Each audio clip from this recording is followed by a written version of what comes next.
Quand j'ai commencé ma pratique de naturopathe il y a quelques années, le premier sujet qui m'est venu à l'idée pour donner des conférences, parce que j'ai aucune difficulté à parler, je trouvais que le stress était important. Si on regardait à l'époque, un peu le stress était beaucoup dans le topic qu'on appelle la fatigue surrénale. C'est certain que si vous regardez la fatigue surrénale, ça peut englober pas mal n'importe quoi, là. Donc aujourd'hui, j'ai décidé de vous expliquer un petit peu la différence des stress et qu'est-ce qu'un stress. Donc, un stress, par définition, serait toute situation dont le corps soit s'adapter. Donc, le corps doit s'adapter hors de la norme. Donc, l'alimentation peut être un énorme stress. Le manque de sommeil est un énorme stress. L'alimentation, le problème souvent, c'est qu'il y a plusieurs parties à ça. Donc, on peut avoir, vous allez voir en capsule 2, donc l'intolérance et l'hypersensibilité alimentaire font partie des stress que le corps pourrait subir.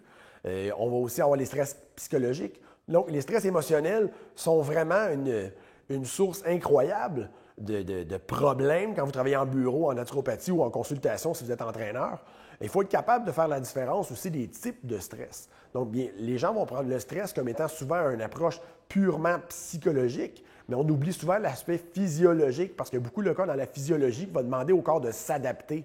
Donc, juste réguler la glycémie pour les gens qui auraient tendance à faire des hyper et des hypoglycémies, techniquement, c'est un stress. Donc, on consommerait, exemple, un aliment qu'on ne gère pas bien, on va parler du gluten, exemple, c'est un stress. Pourquoi? Parce que ça demande au corps d'avoir une réaction pour s'adapter et rétablir l'homéostasie, donc l'équilibre dans le corps humain.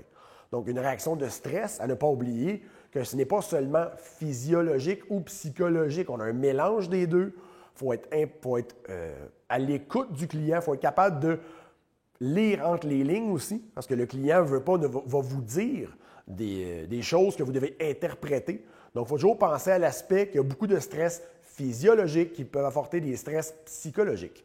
Donc, la différence entre les deux est grande, mais la réponse pour le corps est la même. Le corps ne fait pas la différence entre les deux types de stress, car lui doit s'adapter. Donc, très important.